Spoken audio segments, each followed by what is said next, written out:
Au sein de notre société, les enseignes et les entreprises utilisent de nombreux moyens de communication afin de vendre leurs produits. L'un d'eux est de donner une image à cette gamme de produits, avec un personnage, une mascotte. Ce procédé n'est plus énormément utilisé. Au fil des années, c'est devenu de moins en moins populaire. Néanmoins, certains en utilisent encore. Mais ici, nous allons nous pencher sur un thème bien précis, les mascottes dans le domaine du fast-food. Et plus précisément, une des enseignes les plus connues, McDonald's. En 1963, Ronald McDonald, le clown rayé, est créé et se propage petit à petit, mettant en avant le message de McDo à travers ses couleurs rouges et jaunes. Plus tard, de nombreuses mascottes vinrent le rejoindre. En plus de Ronald, 3 autres sont notables et resteront pendant longtemps. Hamburglar, un cambrioleur masqué en habit rayé avec un grand chapeau et portant une longue cravate rouge, possédant des motifs de burger, s'est rajouté un peu plus tard. Dans l'histoire des publicités, il tentait désespérément de s'emparer de multiples burgers. Malheureusement pour lui, Ronald déjouait sans cesse ses plans. Puis, il y a eu une autre mascotte, Birdie, le premier personnage féminin de l'enseigne, qui était un canari jaune, avec une salopette rose, avec le M de McDonald's dessus. Et enfin, le dernier personnage, le plus notable des trois, Grimace, le meilleur ami de Ronald. C'était une grosse masse mauve avec une bouche, 2 yeux et 2 bras passionnés par les milkshakes. Ces 4 personnages sont connus pour être les mascottes les plus populaires de la firme, se montrant dans des dessins animés McDo et des publicités dans le cadre de la campagne de communication lancée par la marque. En France, et dans le monde entier d'ailleurs, la mascotte la plus connue reste Ronald, le personnage original, et aujourd'hui, c'est le seul à encore apparaître dans certaines publicités à la télévision, de temps en temps. Mais pourquoi? Où sont donc passés Grimace, Hamburglar et Birdie? Déjà, il faut remonter aux origines de ces personnages, et leurs liens avec notre monde. Premièrement, il faut savoir que McDonald's, à la base de tout ça, voulait un moyen efficace de promouvoir leur restaurant. Et quoi de mieux que de représenter cela par des personnages qui, au fil du temps, deviendraient emblématiques. Néanmoins, le propriétaire de McDonald's, Ray Kroc, qui a récupéré le restaurant aux frères McDonald et l'a transformé en chaîne de fast-food, avait de grosses ambitions. Avant sa mort, il avait travaillé sur un projet pour donner vie à différentes mascottes. Mais quand je dis donner vie, c'est les créer, de toutes pièces, pour que ces personnages soient bien plus réels que prévu. Ce projet fut poursuivi par son successeur, et il aboutit. Ainsi, les 4 mascottes les plus ambitieuses de McDo sont venues au monde. Les personnages étaient bel et bien réels. Birdie était un véritable canari à taille humaine, avec de vraies plumes. Ronald était un vrai clown, sa perruque rouge n'en était pas une, c'était ses vrais cheveux. Quant à son nez rouge, il ne pouvait pas s'enlever non plus.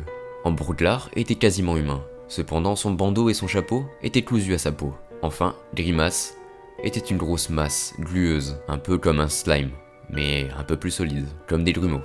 Leurs consciences furent créées de toutes pièces, on leur a appris les règles de savoir-vivre, ainsi que la stratégie de communication de McDo. Après tout, leur but premier était de promouvoir l'enseigne de fast-food. Pendant plusieurs années, tout allait pour le mieux. Les 4 compères mettaient en avant le restaurant et ses produits, à travers des spots de publicité, jouant leur rôle à la perfection. Ronald et ses amis ont même participé à des rencontres avec des enfants et des familles dans certains restaurants américains pour se mettre en avant. Tout le monde était ravi, et bien sûr, tout le monde pensait que c'était réellement des mascottes et non pas des vraies créatures. Mais vous le savez, au bureau de l'étrange, on enquête sur des phénomènes qui sortent de l'ordinaire, mais ces derniers tournent souvent mal. Et c'est ce qui s'est passé ici. Un beau jour, Ronald se mit à ressentir un sentiment trouvable chez n'importe quel humain. Il regardait ses camarades non plus avec joie et bienveillance, mais bien avec mépris et jalousie. Il pensait qu'une seule personne suffisait amplement pour promouvoir McDonald's. Étant de plus en plus distant et méprisant envers ceux qui étaient autrefois ses amis, le clown était en train de mettre en place un plan terrifiant. Il voulait être seul à récolter les applaudissements, les sourires et la joie des enfants et de leurs familles. Et pour cela, il fallait qu'il arrive à se débarrasser des 3 autres. En commençant par le deuxième préféré des clients, Grimace, celui qui était la personnification même des milkshakes, et aussi son meilleur ami. Ronald réfléchissait. Comment se débarrasser de lui? En le faisant renvoyer? En lui faisant prendre des vacances? Non. Il fallait absolument s'en défaire de façon définitive. Grimace avait remarqué que son ami mettait de la distance avec le groupe, et il en souffrait. Alors quand le clown lui proposa une activité à faire avec lui, il accepta avec joie, espérant que la mauvaise passe de son ami était finie. Malheureusement pour la pauvre créature mauve, Ronald avait d'autres plans en tête. Il le fit entrer dans le laboratoire dans lequel les 4 compères furent créés, en prétextant vouloir lui présenter quelqu'un. Ronald plaça subtilement son ami à l'emplacement de la cuve de création. Le tube en verre venait de s'activer, et Grimace était dès à présent bloqué à l'intérieur. Il ne comprenait pas ce qui était en train de se passer.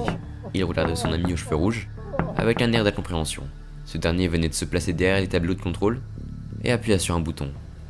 La masse mauve semblait complètement terrorisée, interrogeant Donald sur ce qui était en train de se passer. Le corps de Grimace avait été façonné de façon à ce que rien ne puisse le blesser. Rien, sauf une chose, le feu. Et le bouton sur lequel le clown venait d'appuyer était l'activation de l'incinération. L'air à l'intérieur du tube commença à devenir irrespirable. Grimace suffoquait, tandis que son corps prenait feu petit à petit. Il ne voulait pas croire que son meilleur ami l'avait trahi, et essayait de briser la paroi en verre avec ses bras, en frappant de toutes ses forces, encore et encore. Malheureusement pour lui, Ronald avait décidé d'accélérer le processus. Des cris de souffrance réussirent à percer le verre. Dans un dernier effort, le pauvre Grimace réussit à créer une fissure dans sa prison. Le feu n'en avait que faire, et fit disparaître le corps du roi des milkshakes en quelques secondes. Le clown en était satisfait. Un rire malsain s'échappa de sa bouche, et il quitta le laboratoire. Cependant, ce qu'il n'avait pas anticipé, c'est que dans son ultime effort de s'échapper, un morceau du corps de Grimace s'était faufilé dans la fissure. Un tout petit morceau qui était toujours habité par la vie. Cette petite chose se mit alors à bouger et réussit à se faufiler hors de la paroi de verre.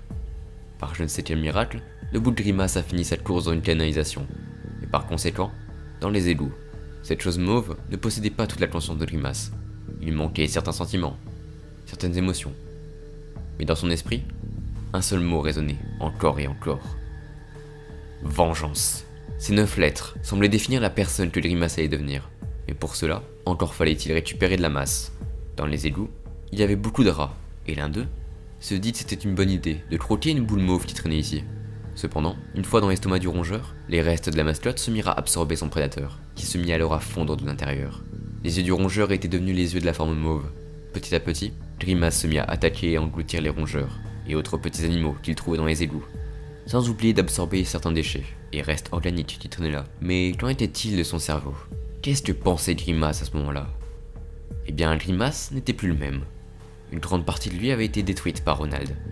Néanmoins, il lui restait certaines émotions, notamment une bien plus forte que les autres, de la colère. Il n'avait également plus beaucoup de souvenirs de sa vie avant l'accident, mais il arrivait à distinguer un visage blanc accompagné de couleurs rouges, celui de son ancien meilleur ami, Ronald. La colère était associée à l'image du clown. Il savait qu'il avait fait ça. Il ne désirait plus qu'une chose à présent, se venger. Mais Grimace ne pouvait rien faire pour l'instant. Il ne pouvait que continuer à absorber les êtres qui se trouvaient là. Et un jour, dans l'eau verte des égouts, flottait quelque chose de différent. À la surface de l'eau, il pouvait voir une silhouette qui lui était familière. Une silhouette humaine, lui rappelant en partie Ronald, seule mascotte du groupe à ressembler autant à un humain. La forme mauve se rapprocha de la chose sur l'eau, et il put constater que ce n'était pas l'objet de son désir de vengeance, non. Il s'agissait ici d'un autre être humain, comme il y en avait partout. Mais pour autant, ce corps flottant ne put qu'animer encore plus sa colère, et il se jeta alors sur lui. Grimace l'enveloppait entièrement, voulant le consommer. Il allait rentrer en lui par sa bouche et son nez. Mais Grimace était loin de se douter qu'il venait de découvrir la façon dont il allait pouvoir se venger du clown. En effet, en entrant dans le corps d'un être humain, il pouvait atteindre son cerveau et manipuler à sa guise son corps. L'occasion était trop belle, et une fois fait, il sortit de ces tunnels puants qui étaient jusque-là sa seule demeure. Bien sûr, de nombreuses années s'étaient déroulées depuis que Ronald avait tenté d'attaquer son ami, et en se mêlant aux humains, il a appris beaucoup de choses. Tout d'abord, aucune, je dis bien aucune information concernant la disparition de Grimace n'était disponible. Mais pire encore, Hamburglar et Birdie avaient également disparu, en même temps que lui. Il comprit très vite. La seule question qui restait encore en suspens était la position actuelle de Ronald. Il avait continué d'apparaître dans des pubs, plusieurs années après la disparition des 3 autres compères. Alors où était-il maintenant? Eh bien, il se trouve que Ronald ne s'est pas arrêté après avoir dominé la communication de l'entreprise. Non, il avait voulu dominer cette dernière, et il avait réussi. Grimace comprit qu'il ne pourrait rien faire contre lui pour l'instant. Alors il avait décidé de mettre son plan à exécution. Vous le savez peut-être, mais il y a quelques mois, aux États-Unis, un nouveau milkshake est apparu dans les enseignes de McDonald's, le fameux Grimace Shake, et il y a eu un coup de communication dessus, un gros coup. Sur TikTok, Instagram et YouTube, on peut trouver de nombreuses vidéos d'utilisateurs consommant ces milkshakes, puis après cela, se faire attaquer et tuer par le liquide contenu dans ces derniers. Certains se font même tuer par l'entité de Grimace elle-même. Eh bien, si je vous disais que ce n'était pas un coup de communication, Grimace a commencé son plan, mais ne pouvant pas atteindre Ronald directement, il a préféré infiltrer l'entreprise. Le clown, en voyant ce qui était en train de se passer, a dissimulé tout ça, sous sa fameuse stratégie de communication, ce qui était plutôt bien joué. Néanmoins, Grimace n'est pas prêt à pardonner les agissements de son ancien ami. Il est prêt à tout pour se venger. Mais bon, après tout, ce n'est pas le seul à qui Ronald a fait du mal. Alors, qu'en est-il des autres ?